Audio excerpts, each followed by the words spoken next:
Olá, sejam todos bem-vindos para a nossa live de hoje, que será com o psicólogo Maurício Barros. Enquanto o pessoal está entrando aí,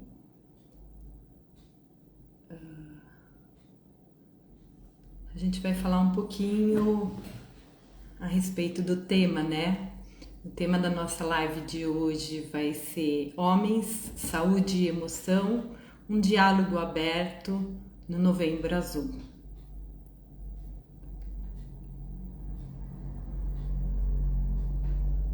E Maurício já está por aí.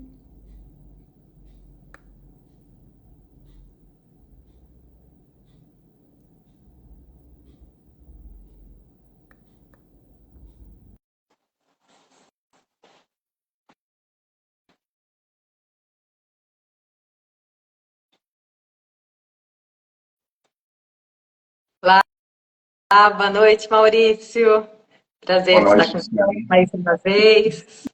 Bem, graças a Deus. E você? Tudo em ordem. Então, a gente vai falar um pouquinho a respeito do Novembro Azul, né? O pessoal que está entrando aí, eu gostaria de saber se eles sabem que o símbolo da campanha é um bigode, né? O símbolo da campanha de Novembro Azul. Será que o pessoal sabe o porquê que é o bigode? Da onde vem esse símbolo?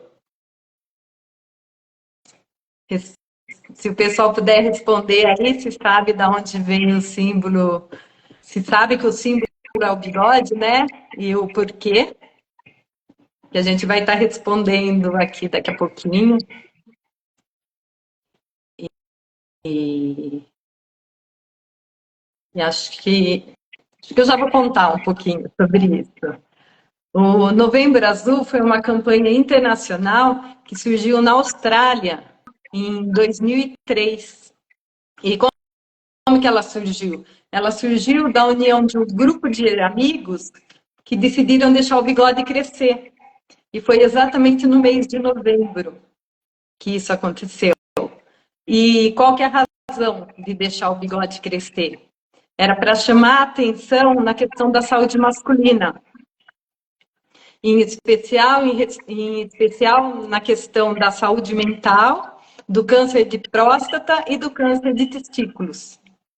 Já aqui no Brasil, essa campanha ela veio com o maior significado de prevenção e diagnóstico precoce do câncer de próstata. E aí, por isso que é todo novembro que é homenageado, né? Que tem essa questão de ter essa campanha.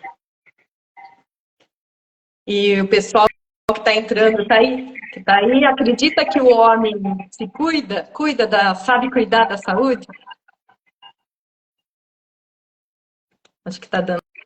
Vou abaixar um pouco o som aqui, que deve estar dando interferência, Para mim está ótimo. tá? E acho que a gente poderia começar a falando um pouquinho a respeito da saúde mental do homem, né? Eu gostaria de falar sobre a saúde integral do homem antes da saúde mental, certo? Eu, como homem, representante legítimo da geração X, que é uma geração intermediária entre os baby boomers, que é a geração do meu pai, e a geração é, X e Z, que são millennials e geração Z, que é a geração posterior aí, que é a geração dos nossos filhos, da minha geração para trás, o homem tem uma tratativa especial com relação à saúde, seja ela física e mental. A tratativa do homem, da minha geração para trás, é simplesmente espera para ver se não passa sozinho. E isso é algo, infelizmente, universal, tá certo? O homem típico, cis, hétero, tem uma questão de por medo e uma educação e cultura de não expressar os seus medos, uma resistência em procurar qualquer tipo de auxílio com relação a qualquer questão de saúde, seja uma unha encravada, seja depressão, seja problemas no seu trato urinário, que podem estar relacionados à questão da próstata, seja problemas emocionais, ou seja, nós podemos passar a noite aqui descrevendo situações de necessidade, aonde simplesmente o sujeito vai empurrando com a barriga para ver se não desaparece sozinho, tá certo? Então, isso é um fato que, infelizmente, a gente enfrenta e do qual eu mesmo preciso ter uma atenção, porque senão, involuntariamente, eu acabo entrando nesse balaio e negligenciando uma ação preventiva, o que pode causar um problema sério por desdobramento e não cuidado de algo que poderia ser tratado no início e resolvido com grande tranquilidade. É só isso? Não. Nós, homens, também, como gênero especial, também temos uma característica maravilhosa de optar por situações insalubres e de risco. Cigarro, tabagismo, excesso de bebida alcoólica, estresse, má alimentação, menos atividade física e cuidado com o corpo do que o público feminino, desleixo com relação à questão da parte corporal, incluindo diâmetro da cintura. Então, assim, a gente, gordura abdominal, que é o que eu estou me referindo aqui, que é um dos grandes problemas e causas de adoecimento e de morte prematura. Então, a gente, assim, comparativamente com o gênero feminino, muito porcaria e muito sem vergonha. E eu posso falar isso porque eu tenho lugar de fala. Certo? Ô Maurício, mas isso você não acha que se deve por uma questão cultural? Sim. Porque, assim, se a gente for pensar lá atrás, a função do homem era prover, né? Então, a mulher não, a mulher era o cuidar. E daí, essa Exatamente. questão... A função... Não, pode completar, desculpa. Imagina. Então, essa questão assim, o homem não aprendeu a cuidar. O homem, o lance dele era prover. A mulher não, o lance era cuidar. Então, o homem sempre dependeu mais da mulher para cuidar. Então, no entanto, que até hoje tem homens que se não, a mulher não pega na mão e não leva, o homem não vai. Você está dando uma explicação sociológica e eu gostaria de trazer uma explicação antropológica, biológica, tá certo? Desde a época das cavernas, houve uma separação muito clara, onde o homem saía em busca da caça e do alimento e a mulher se mantinha dentro do núcleo, provendo o cuidado e o afeto aos membros ali daquele grupo. Um homem que não estivesse apto a cumprir a sua função de caçar ou de ser o provedor, ele tinha uma menos-valia. Essa questão instintiva, ela está presente ainda no nosso cérebro primitivo, não no nosso cérebro evoluído, a gente chama de neocórtex, mas no nosso cérebro instintivo e primitivo. Então, eu posso te dizer, não só por uma experiência minha, mas pelos homens que eu atendo, essa geração para gerações anteriores, que o adoecimento era a privação ao trabalho, tá certo? Então, um homem com gripe, ele mesmo assim, ele iria trabalhar adoecido. Um cara machucado, ele ia dar o seu jeito para não perder a sua função de trabalho, porque o seu valor estava atrelado à sua capacidade produtiva. E aí o desdobramento disso entra nessa questão sociológica aí que você trouxe, mais recente, aonde existe na nossa cultura essa prevalência da mulher agir como a provedora de cuidado, preocupação com relação à saúde, e ao homem tentar, de alguma forma, se manter na figura de ser um sujeito forte e dar conta de qualquer situação, não demonstrar fragilidade, porque homem não chora, homem não sente dor, homem não tem esse direito, tá certo? E a evolução disso é o entendimento da nossa humanidade e de que esses conceitos, eles são contraproducentes, negativos, prejudiciais e, inegavelmente, matemática e estatisticamente, fazem com que a gente dure muito menos do que vocês. E contra fatos não tem argumentos, tá certo? A gente morre antes mesmo porque a gente é desse jeito, infelizmente, tá certo? E como mudar uma cultura delas? Já estão mudando. Vocês, mamães, já estão preparando uma geração, desde os milênios até a geração Z, que é a última geração que está aqui frequente, né? Tá aqui na nossa convivência, já é uma geração que é provida de extremo cuidado, aonde o menino ele tem um tipo de formação que não o diferencia tanto em termos de exigência e cobrança de uma menina, não do ponto de vista de diminuir a pressão do menino, mas de aumentar a pressão da menina, os equiparando. E os equiparando para essa questão positiva, que é extremamente justa, o que uma menina pode fazer, o que ela quiser, da mesma forma que o menino. Cabe ao menino também ter um espaço para demonstrar sua fragilidade e o seu adoecimento, tá certo? Então, nós vemos nas gerações mais novas uma prevalência maior de uma aceitação desse lado e uma não influência tão grande desses mecanismos de defesa, que é a negação do adoecimento por orgulho e por medo também, tá certo?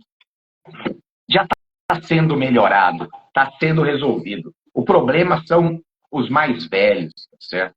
É enfiar na cabeça do pessoal mais velho e precisa cuidar, tá certo? E é quem mais precisa mesmo hoje, tá? Porque, na verdade, existe um preconceito muito grande também ali, né? Principalmente agora falando na questão da prevenção ao câncer de próstata. Se você for pensar, a mulher, ela foi estimulada desde pequena, né? A ir no ginecologista. Então, assim, também não é uma coisa legal para a mulher ir lá na ginecologista e fazer o exame. Só que a gente, desde de menina, desde os 13, 14, acho que hoje já está bem antes, né? Está mais adiantado, a gente foi acostumada a ir e a ter todo o cuidado. E o homem não, o homem só vai depois dos 50, na maioria dos casos, né? Quando que a próstata começa a aumentar, e daí acaba sendo essa questão cultural também, né? Que faz com que eles não procurem antes. Ser bem fiel à questão da saúde, a prevenção do câncer de próstata, ela se dá através de 2 exames. O primeiro exame é o toque retal. O toque retal, ele permite para o médico, através da inserção do seu dedo dentro do ânus e do reto do paciente, sentir através do toque qualquer tipo de irregularidade na próstata. Certo? O exame de PSA é um exame mais moderno, ele é feito através de uma coleta de sangue e existe um aparelho que ele vai determinar o nível de uma proteína produzida pela próstata.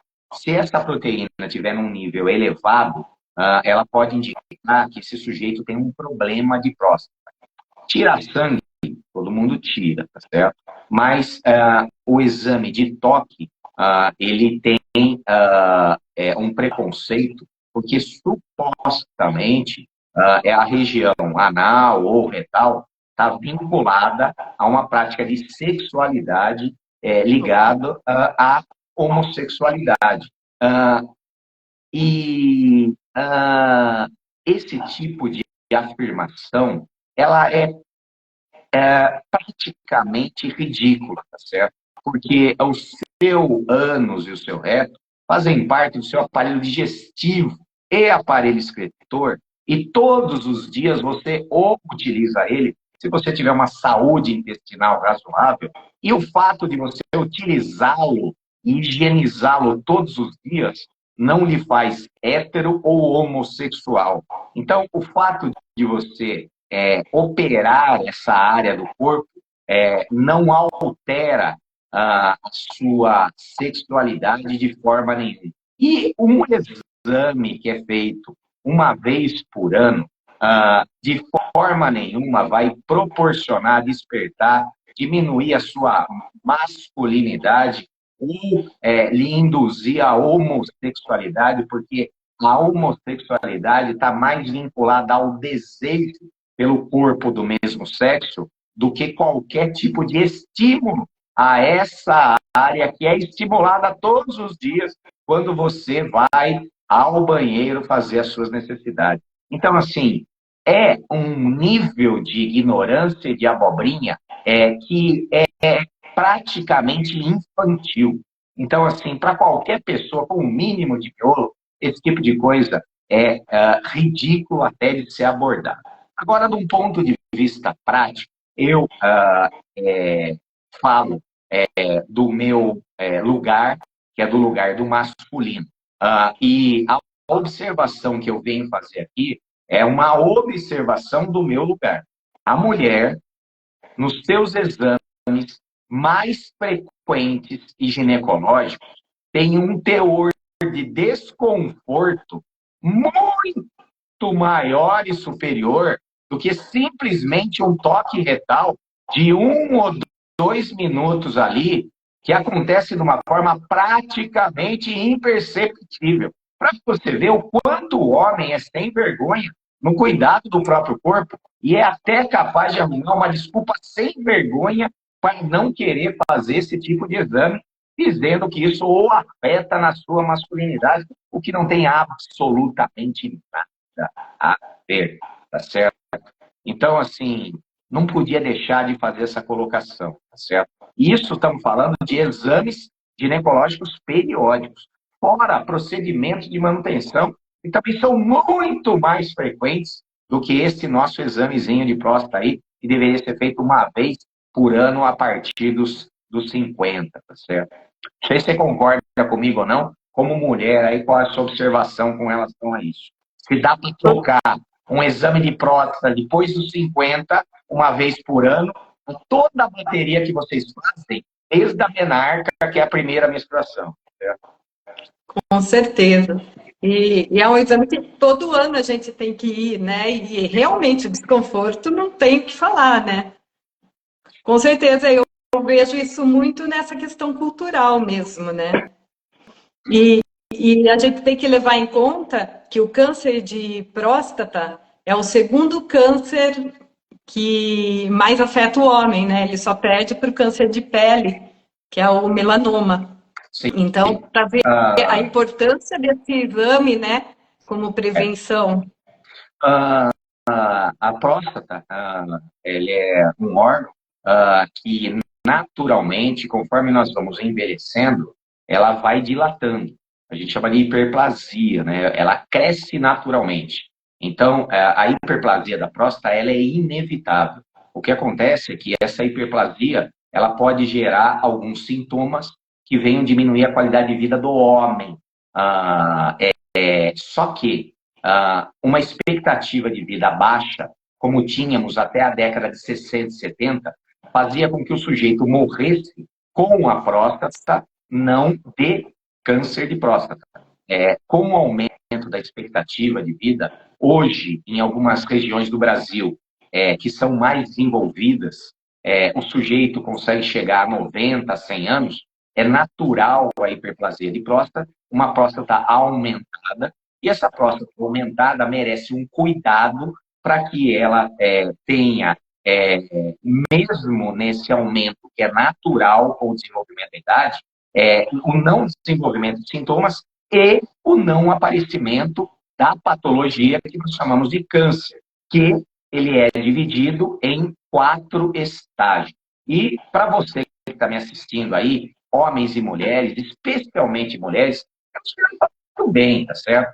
Ela falou que se depender do homem, ele não vai, tá certo? Então, cabe à mulher, filha, mãe, irmã, esposa, pegar o sujeito pela orelha, o colarinho, e levar até o urologista para que ele se cuide, porque senão ele vai morrer antes e ela vai ficar viúva com todos os bens dele e vai estar bonita e vai arrumar um outro cara, tá certo?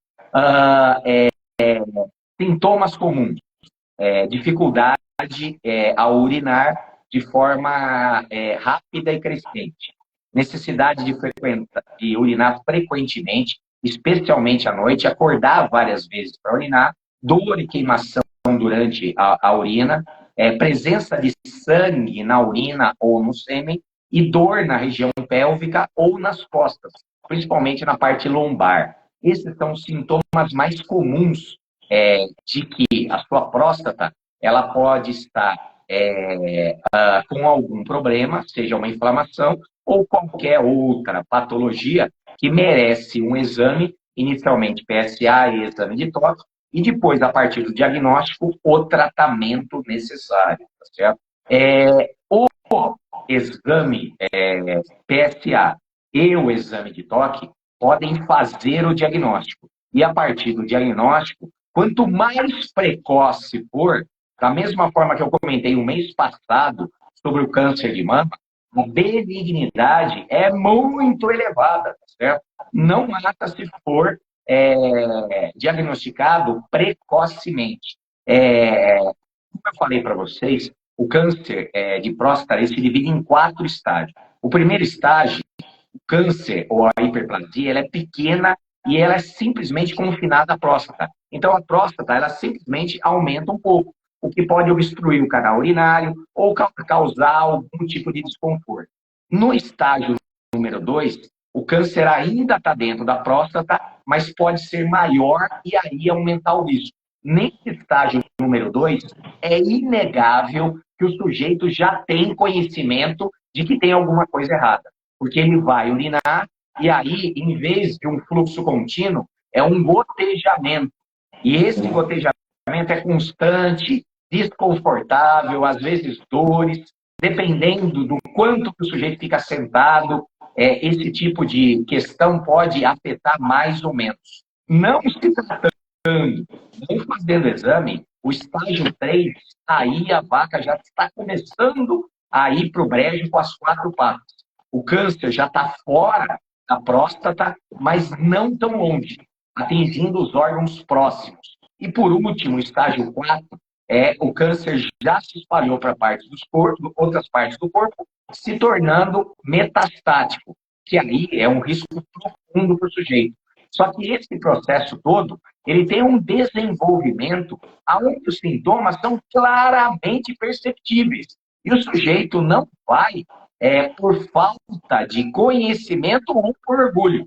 E aí cabe uma comunicação para que, se for necessário, a gente leve essa pessoa à revelia, porque nós estamos salvando a vida do sujeito. Mas seria muito adequado que você, que tem a minha idade, tem 55, ou mais, dependente de até onde você chega, você ter esse nível de cuidado. Por quê?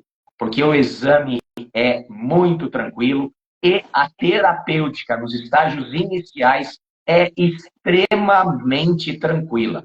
Se você fizer o diagnóstico rapidamente, esse tratamento vai ser um tratamento muito suave, certo? Esse tratamento pode ser um tratamento medicamentoso e um acompanhamento para que esse câncer estágio 1 ele não progrida e fique confinado ali indeterminadamente a tua vida inteira. No estágio 2 também, para que ele possa regredir. Já no estágio 3 e 4, existem intervenções. Essas intervenções são invasivas, provavelmente cirúrgicas, tá certo? Chegando ao ponto de, se esse câncer chegar no estágio 4, ser necessário a radioterapia, além da cirurgia de remoção parcial ou total da próstata. Hoje faz-se uma raspagem, que é um tipo de remoção parcial, mas em casos de câncer mais forte, a remoção total ela é necessária. A terapia hormonal ela é capaz de conter, mas o mais importante é essa vigilância ativa, certo?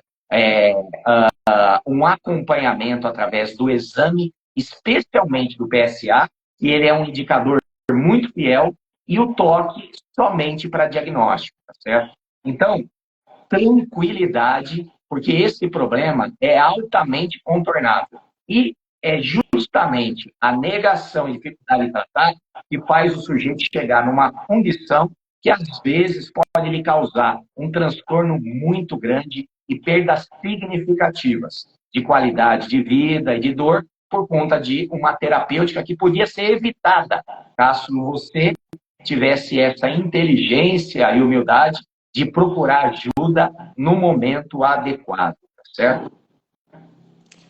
Maurício, eu estava até procurando aqui, que acho que essa questão de entender a parte anatômica, eu acho que é fundamental para compreender tudo isso, né? Então, eu peguei aqui, ó, não sei se vai dar, aqui. Perfeito, dá para ver direitinho. Então, a próstata, ela tá aqui, ó. Aqui tá a bexiga e aqui tá o canal urinário. Então, tá vendo que a próstata, o canal fica no meio dela. Ela envolve meio dela. A uretra. Exatamente, ela envolve a uretra. E daí, quando ela cresce, ela pode estar diminuindo a luz desse canal aqui. E por isso dá dificuldade de urinar e ter que levantar mais vezes para ir no banheiro. E outra coisa que eu ia mostrar, o porquê que o exame é feito pelo ânus. Porque olha a proximidade aqui, ó, da próstata. Então, o exame de toque é feito aqui para poder tocar e perceber essa região da próstata. E segundo o urologista, o exame de toque, que é coisa de minuto, ele tem a capacidade de, na ponta do dedo do médico, com a sua especialidade, ele sentir uma protuberância, porque esse aumento da próstata, ele se dá na forma de um nódulo, um caroço. Então, ele passa o dedinho ali, se a próstata está lisinha e homogênea, tá tudo bem. Se tiver algum tipo de caroço, imediatamente ele vai partir para a continuidade de outros exames para detectar. Provavelmente um exame de imagem, certo? Agora, eu gostaria de falar um pouquinho sobre fatores de risco, que é muito importante. Primeira coisa é histórico familiar. E aí é fácil para chuchu. Aí não tem o que falar. Se o meu avô teve, se o meu pai teve, se o meu tio tem, ter parentes em primeiro grau, pai, irmão, avô, com câncer de próstata, você tem que ter um cuidado muito grande, porque geneticamente você está dentro do grupo de risco. E aí, os exames de PSA e de toque, eles têm que ser feitos mais prematuramente. E você está muito atento com relação à frequência da sua urina, do desejo de urinar, e a intensidade do jato. Um jato muito fraco, pingando, várias frequências, ardência e desconforto, ou até dores, são indicativos. E aí, a questão da idade é menos prevalente. Quanto mais cedo, melhor, certo? Outra questão, um fator de risco, é raça. Homens negros têm maior risco de desenvolver e morrer de câncer de próstata. Então, se você tem a sua melanina mais escura, vá procurar ajuda, porque estatisticamente a chance é maior, certo? e a questão da idade. O risco aumenta com a idade, sendo mais comum a partir de 50 anos. Porém, se eu tiver a pele negra e tiver histórico familiar, eu já começo a prestar atenção a partir dos meus 40 anos, é algo adequado ali para eu estar atento com relação a isso. Perfeito?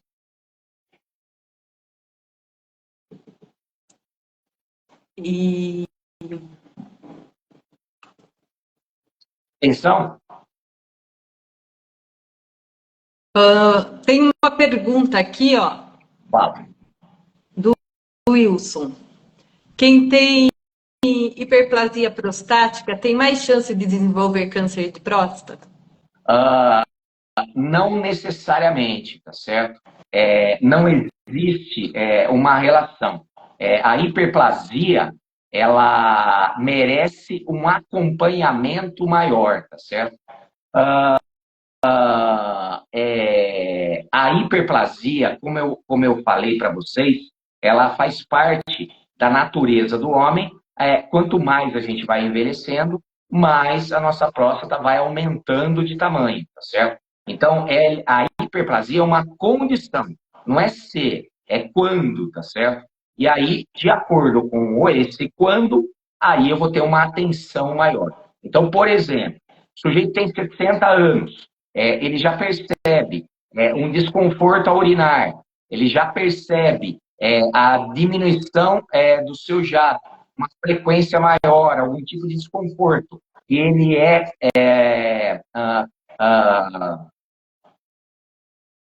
intermitente, essa pessoa ela vai ter uma frequência ao urologista maior, porque esse tipo de coisa precisa ser monitorado, tá certo? Não existe uma relação direta, mas quem pode garantir que a hiperplasia não é um câncer em desenvolvimento? Então, nós podemos colocar como o sujeito com HPV, esse sujeito, ele é um cara que, por consciência, vai ter mais atenção aos exames e à prevenção. E o que eu aconselho, por experiência própria, por trabalhar nessa área e trabalhar muitos anos em laboratório médico, você fazer os seus exames de PSA sempre no mesmo laboratório, num laboratório de qualidade, e você arquivar os seus exames de PSA, fazendo um acompanhamento da evolução do seu índice de hormônio prostático, tá certo? Porque aí você vai ter uma série histórica e vai estar acompanhando. Se de uma hora para outra deu um aumento muito grande, imediatamente procurar o urologista para o aprofundamento da investigação e diagnóstico. Então, o que eu quero dizer? Quem tem hiperplasia já diagnosticada é o cara que vai ter uma atenção maior a essa parte do corpo. Mas e a mulher? A mulher que tem um útero policístico, a mulher que tem qualquer tipo de questão ligado à parte ginecológica, ela é uma mulher que tem um cuidado e uma atenção maior ao seu aparelho reprodutor feminino. Igualzinho, tem que fazer igual a mulher. tem uma outra pergunta aqui também. O aumento do PSA está sempre relacionado ao câncer de próstata? Espera aí, eu vou precisar da ajuda de um amigo aqui, tá certo?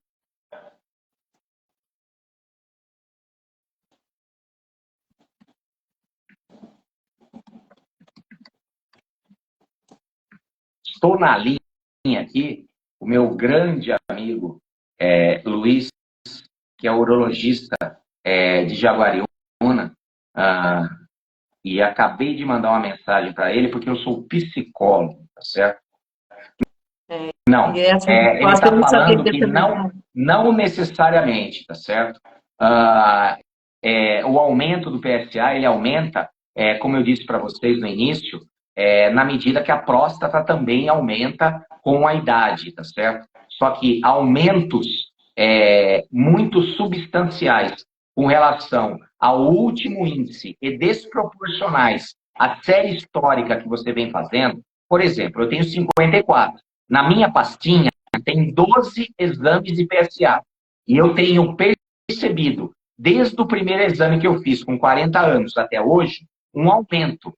Mas esse aumento ainda está dentro dos valores de referência. Em nenhum momento ele deu uma subida muito alta. Porque se desse, imediatamente eu estaria correndo no médico para fazer a complementação dos exames. É mais ou menos isso que está sendo colocado aqui. Certo?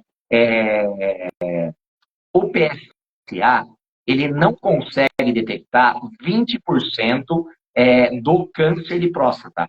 Por isso que é necessário a complementação com o exame de toque e o acompanhamento do teu quadro sintomático. Ou seja, de como você está se relacionando com o teu aparelho urinário. Beleza?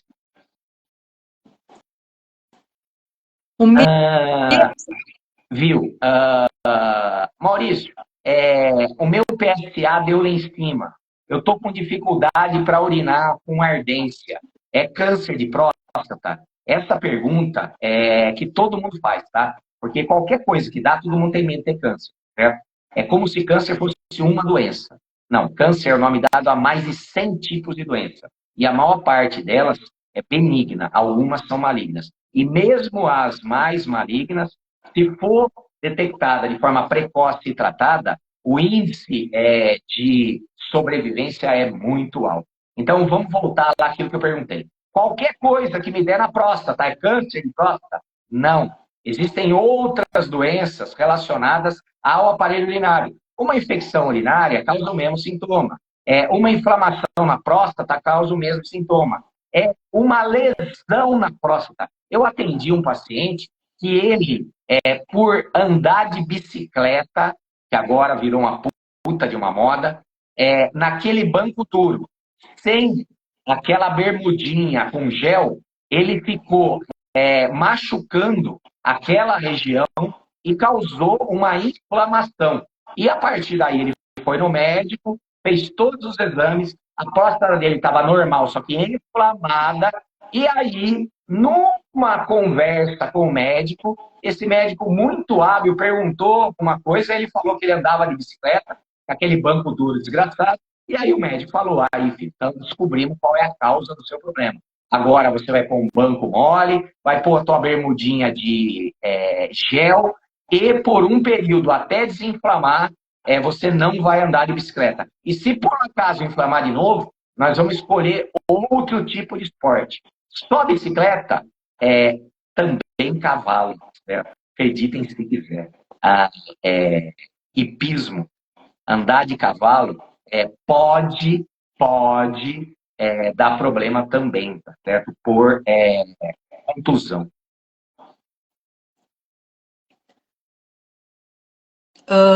A mulher, como que a gente falou no mês passado, que eu até comentei de uma paciente que, com medo do câncer, que ela descobriu um nódulo, tal, foi deixando, tal, até que não teve mais jeito.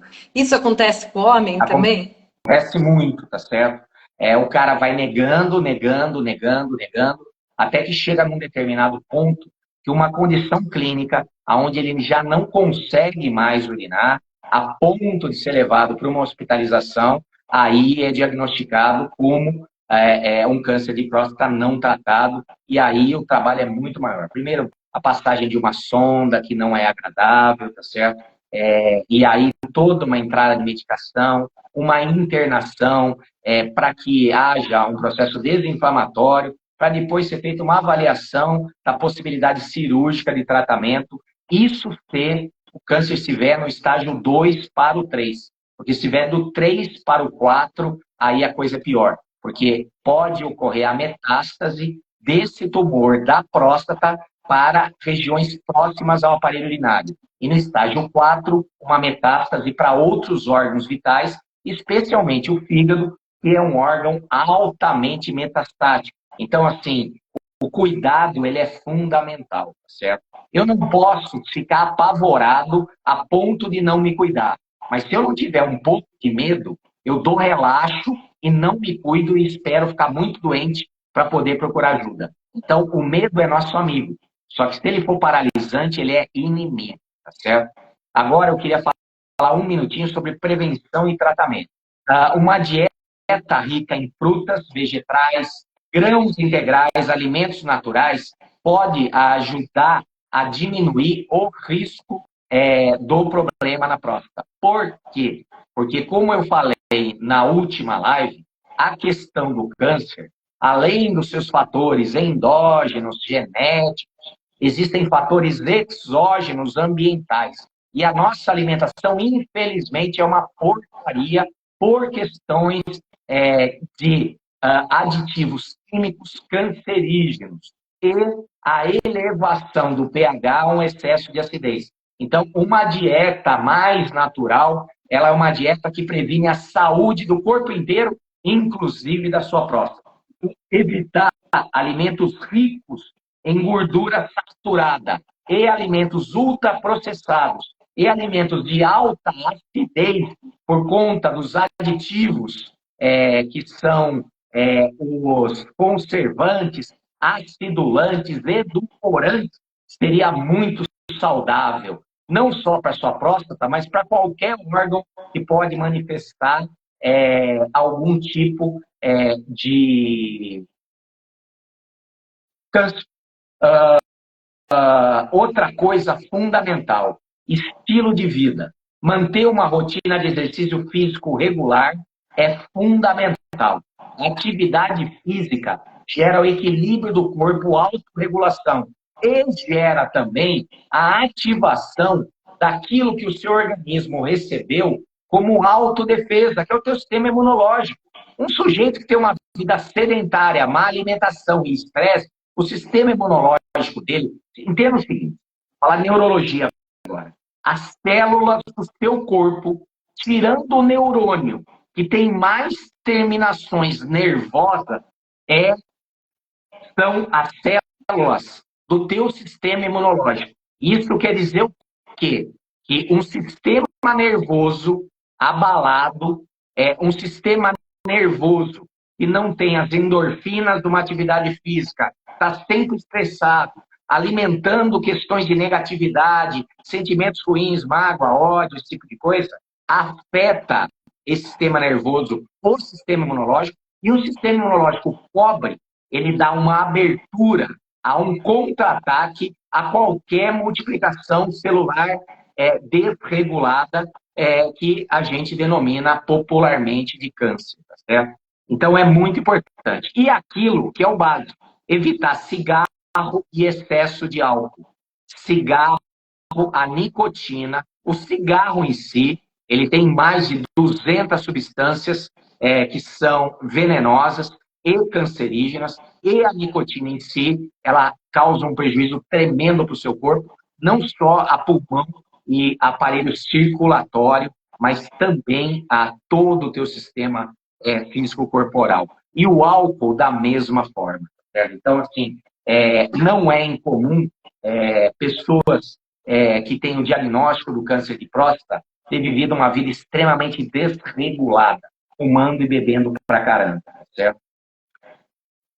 Essa é a parte de prevenção, tanto com relação à comida quanto a estilo de vida, certo? E a alimentação não é só relacionado, fixando aí, né? Que não é só relacionado ao câncer de próstata, né? Qualquer tipo de câncer, né? Toda a questão alimentar, a questão de atividade física também, né? Que é fundamental. Exatamente. Tudo, saúde integral. Certo? Saúde integral. Quer desenvolver saúde? Saia da vida sedentária. Faça o mínimo de atividade física. E aí vem a dona Maria, que está assistindo a gente, e fala assim, mas eu faço atividade física, eu ando pela casa o dia inteiro. Dona Maria, andar dentro de casa não é atividade física, querida. Mas eu varro o quintal. Varrer o quintal não é considerado atividade física, senhora. Eu vou passar a senhora agora para conversar com a minha amiga Luciane, que é fisioterapeuta, e ela vai explicar o que é considerado atividade física. Porque eu sei que a senhora trabalha bastante, mas o que a senhora faz não se classifica como atividade física. A Lu vai explicar agora para você o que seria atividade física que tem contribuição para a sua saúde. Na verdade, atividade física, você teria que estar fazendo, no mínimo, hoje já consideram assim, de 4 a 5 vezes por semana, 20 minutos, você fazendo uma atividade contínua, você já consegue prevenir um determinado, vários tipos de câncer, né?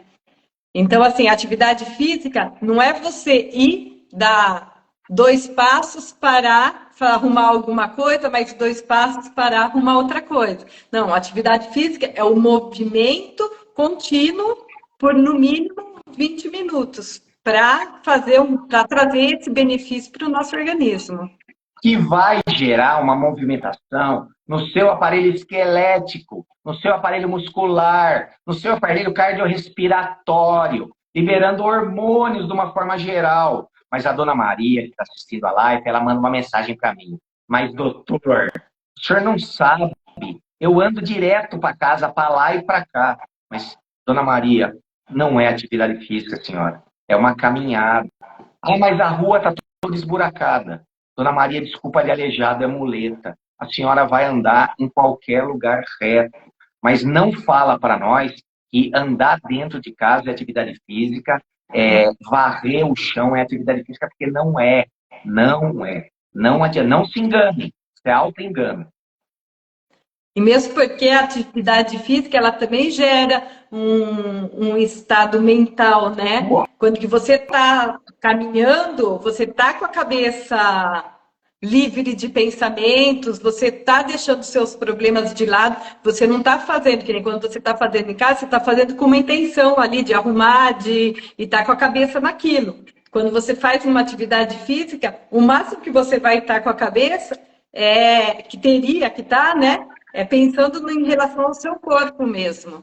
Exatamente. A atividade física, além de liberar endorfina, que é um hormônio que combate o cortisol, que é um hormônio do estresse, que é um dos grandes responsáveis pelo adoecimento do corpo e desenvolvimento de câncer, você ainda tem a modulação da sua frequência de ondas cerebrais. O seu cérebro é um aparelho eletroquímico, ele funciona com substâncias químicas, mas ele também tem uma corrente elétrica medida através de um eletroencefalograma. E o seu cérebro trabalha com frequências. Quando você está prestando atenção na minha live, a frequência do seu cérebro está alta. Quando você está deitada, relaxando, sem nada, a sua frequência é bem suave, tá certo? Quando você está na internet, rolando a tela, vendo vídeos, a sua frequência é alta. Quando você está fazendo uma caminhada, a sua frequência é baixa e relaxante. Quando você está meditando, a sua frequência é baixa e relaxante. Quando você está fazendo yoga, baixa e relaxante. Meditação, baixa e relaxante. Atividade religiosa, baixa e relaxante. Tudo isso lhe traz saúde. Eles falaram que nossa, o que eu ando aqui dentro de casa, o que eu faço, já é mais do que uma academia. Para de mentir para você mesmo. A saúde que a senhora vai ter daqui a 5 anos depende da forma como a senhora cuida do seu corpo hoje. Naquilo que a senhora come, naquilo que a senhora faz de atividade, no nervoso desnecessário que a senhora passa e, especialmente, abrindo mão da desgraça que é o cigarro e da bebida, que é um veneno para o seu organismo. Você não é muito radical? Sou. Trabalho lá na clínica Fazenda Palmeiras, e lá hoje nós estamos mais ou menos com umas 90 pessoas internadas por alcoolismo. É por isso que eu sou radical. Vamos falar sobre tratamento agora? Opa! Tratamento disponível, tá certo? Primeira coisa, é a prevenção através dos exames e da auto-observação do próprio corpo. Segundo lugar, a gente tem a vigilância ativa, que é o monitoramento através dos seus exames e do toque. Caso seja diagnosticado, independente do grau, você vai ter um dos tratamentos da cirurgia, que se chama prostatectomia radical. Ela pode remover a próstata inteira. Existe a prostatectomia parcial, que é um tipo de raspagem, tá certo? Existe a radioterapia, que é a utilização de raios de alta energia para matar células cancerosas, tá certo? Existe também, da mesma forma que para as questões de câncer feminino, a terapia hormonal, que ela reduz o nível de testosterona para retardar o crescimento do câncer. E existe uma monitoração do câncer depois de manifestado, sem tratamento imediato, ele é usado em casos de baixa agressividade. Então, assim, diagnosticou nível 1, nível 2, é simplesmente monitorar para ver se não piora. Mas esse monitoramento é feito pelo médico, através de exames mais frequentes. Aí é um PSA trimestral, é um toque semestral, para que aí você possa ter a garantia de que a tua hiperplasia não se transformou num câncer, tá certo? Facinho, né? E hoje em dia a gente tem a robótica, né? Que ela é excelente, né? Porque o maior medo que tinha antes era da questão da incontinência urinária e da Impotência. impotência. Ah, E hoje em dia a gente. Para você ter uma ideia, a gente tem aqui próximo, em Campinas, no Hospital São Luís, que faz parte da rede DOR de hospitais, isso não é publi, eles têm cirurgia robótica nessa área, e ela é minimamente invasiva, com recuperação muito rápida, especialmente nos casos de diagnóstico precoce, tá certo? Então, hoje, através do convênio, e através do particular, você tem acesso a esse tipo de atendimento. Através do SUS, nós não temos informação de cirurgia robótica ainda aqui na nossa DRS. Eu pedi informação, mas não me mandaram. Acredito que ainda não tem, que a cirurgia seja feita de modo convencional ainda. Mas mesmo a convencional aqui na DRS, que é a regional de Campinas, a qual a gente pertence, é uma cirurgia que ela é tranquila em si, tem uma recuperação boa, mas tudo depende da precocidade. Por isso que a gente está aqui nessa quarta-feira calorosa, falando para vocês o quanto que é importante a divulgação da necessidade de um cuidado e a quebra desse paradigma cultural machista de fazer exame de próstata, porque senão quem vai pagar caro é você mesmo. Se cuida, criatura. Agora eu vou entrar um pouquinho no meu nicho aqui. Pois não. Pós-cirurgia, quando que se o homem ainda fica incontinente, a robótica hoje é menos comum, mas mesmo com a robótica é indicado que venha fazer fisioterapia, porque a gente trabalha todo o fortalecimento do assoalho pélvico e essa recuperação e o tempo de incontinência a gente consegue reduzir. Então a gente consegue deixar esse homem continente o quanto antes vier fazer o tratamento e o quanto antes ele fizer também os exercícios, né? Porque o que eu falo, a fisioterapia não faz milagre. A gente ensina a fazer os exercícios, mas não adianta você depender só de estar vindo aqui para fazer os exercícios, né? Então, dando esse toque aí, que os homens que normalmente têm medo, né, desse problema, que se por acaso com a cirurgia acontecer de ter incontinência ou dessa questão da impotência também, com o fortalecimento da musculatura, as chances de recuperar são bem grandes. Se não falo total, né? Perfeitamente. O próprio pacote cirúrgico, ele já vem acompanhado de toda o pós-cirúrgico, envolvendo tudo aquilo que é necessário. De acordo com o estágio, é feito um protocolo para cada estágio, cada intervenção. E cada protocolo tem um acompanhamento multiprofissional, inclusive nos estágios 3 e 4, é indicado inclusive um acompanhamento psicoterápico para poder trazer para essa pessoa uma tranquilidade e um espaço seguro para ele poder falar dos seus medos, dos seus preconceitos, das questões que dificultam ele enfrentar essa questão. Afinal, se para a mulher o câncer de mama e a mamoplastia é simbolicamente a perda de uma parte da feminilidade, qualquer tipo de procedimento ligado a essa questão, para o homem tem uma representação e um medo inconsciente da questão da sua virilidade e do seu falo, da questão do pênis em si. Então, nós temos a disponibilidade de acompanhar psíquica e emocionalmente esse momento e trazer para essa pessoa o conforto e o acolhimento aos medos que ele tem e trazer a informação que vai afastar o medo e gerar o enfrentamento necessário para ele tratar essa condição que é extremamente comum, necessária, e hoje, com essa medicina avançada, tem cura desde que você seja humilde e inteligente a ponto de fazer os exames necessários. É para isso que nós estamos aqui. Novembro o azul é para conscientizar sobre prevenção. É mais essa questão, prevenir. essa questão, com certeza. Essa questão que você levantou a respeito do tratamento psicológico, eu tenho um relato aqui. Tem um paciente que fez todo o tratamento pela incontinência, ele ficou continente, mas ele continuou tendo problema de ereção.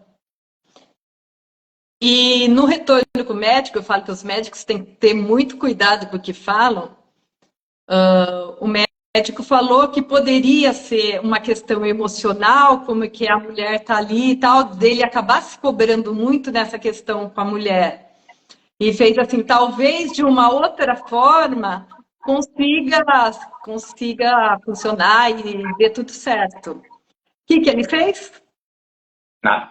Arrumou uma amante. Tá. Ops, sensacional, que solução criativa. Total. E daí acabou dando problema, que a amante entrou em contato com a mulher e tal, deu o maior rolo. Aí ele voltou para mim contando toda essa história. E aí ele falou assim, mas foi o médico que mandou. Não, na verdade, o médico não mandou. Sensacional. O pessoal adora pôr palavra na nossa boca, né? Exatamente. O médico que falou que se eu não fosse com a minha mulher, talvez funcionasse. E funcionou. Mas aí não. Aí a questão dele era uma questão mais psicológica, né? Como que é essa questão da pressão que existe em relação à família? Para o homem.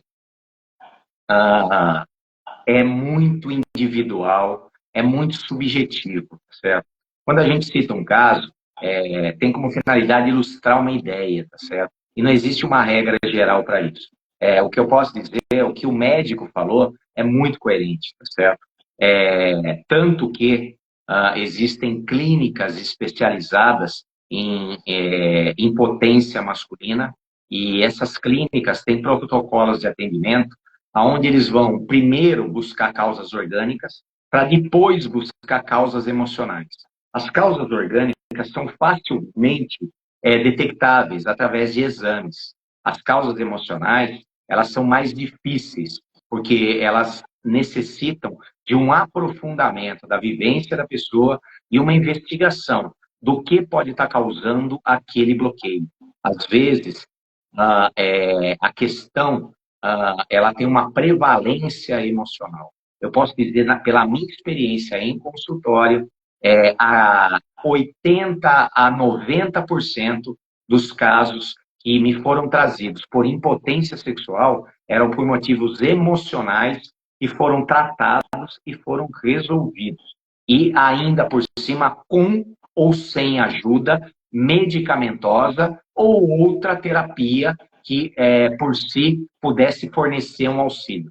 São raros os casos, tem um percentual, sim, de causas orgânicas, mas mesmo esse percentual de causa orgânica existe de uma forma, às vezes, um pouco mais drástica, um pouco menos, a possibilidade de reestabelecer a potência masculina, tá certo? Seja de forma cirúrgica, seja a partir de outros tratamentos, mas existe sim, tá? Então, assim, nós temos o privilégio de estar vivendo numa época onde tem solução para tudo. Você, homem que está me ouvindo, há 40 anos, não, vamos mais, há 50 anos atrás, o sujeito era careca, ele era careca. Hoje eu compro cabelo, não posso falar aqui, senão o doutor vai ficar chateado comigo, mas vocês sabem do que eu estou falando. Antes de cair o meu dente, eu tinha que pôr uma dentadura. Agora eu faço implantes que são mais fortes, eu posso comer torresmo, que antigamente eu não podia. Eu era barrigudo, hoje eu faço uma cirurgia. Eu tinha problema de impotência, hoje eu tenho remédios e tenho até cirurgias para implantação de próteses. De verdade, se a pessoa realmente quiser, ela vai atrás e a medicina vai dispor para ela recursos para ela resolver as suas questões e ter uma vida feliz, saudável e abundante. Mas para que isso aconteça, é necessário iniciativa. Tirar o bumbum da cadeira e ir atrás daquilo que você acha importante que é. Só que uma grande parcela das pessoas, infelizmente, vem me procurar aqui, eles têm um prazer e uma satisfação enorme em reclamar, mas também não querem mover uma palha para ir atrás de alguém ou algo que resolva definitivamente a sua situação e o seu problema. E aí nós chamamos isso de gozo pela reclamação. Eu tenho uma satisfação em que reclamar e do que reclamar, e isso de alguma forma sustenta uma queixa que é direcionada a algo que eu mesmo poderia resolver. Eu não sei se ficou muito complexa essa minha fala, mas eu queria que vocês soubessem que, em resumo, desculpa de aleijado é muleta. Quem quer faz, quem não quer inventa desculpa, porque recurso tem. Ah, mas é caro. Se eu somar 2 maços de cigarro que você fuma por dia, num prazo de 1 ano e meio, você é capaz de pagar um implante dentário superior e inferior. Se eu somar tudo aquilo que você gasta de bebida, Heineken, caipirinha, seja lá o que for, num prazo de 1 ano, você faz um implante capilar. Você tem que somar. Então, assim, tudo é uma questão de escolha. Então, assim, veja bem e cuidado com que psicólogo que você vai conversar. Porque pode ser que você escute uma coisa que você não gostaria de ouvir, certo? Acho que o nosso tempo está já esgotando. Eu gostaria de agradecer. Deu para falar bastante coisa, não deu? Deu. Eu gostaria de agradecer a sua presença, a presença de todos, e vamos fazer os exames preventivos. Homens, vamos se cuidar mais. Mulheres, ajudem os homens. Júlio. E é isso. Gratidão. Essa história de mulheres ajudem os homens, não se contente com o não. Marca, pega, leva pela mão, enfia lá dentro, leva a fazer o exame, coloca o cara lá. Por quê? Porque às vezes ele não tem uma estrutura emocional para esse nível de enfrentamento, tá certo? A gente não pode ser leviano e achar que os caras não fazem somente porque não querem. Às vezes existem alguns bloqueios e impedimentos que aí essa questão do cuidado do amor feminino é capaz de superar e conduzir isso até algo que vai te favorecer. Porque imagina o seu marido não precisando ficar doente, o quanto que você vai ter menos injeção de saco, certo? Desculpa te interromper, tá? Imagina. Então é isso. Gratidão e até a próxima. Tchau para todos.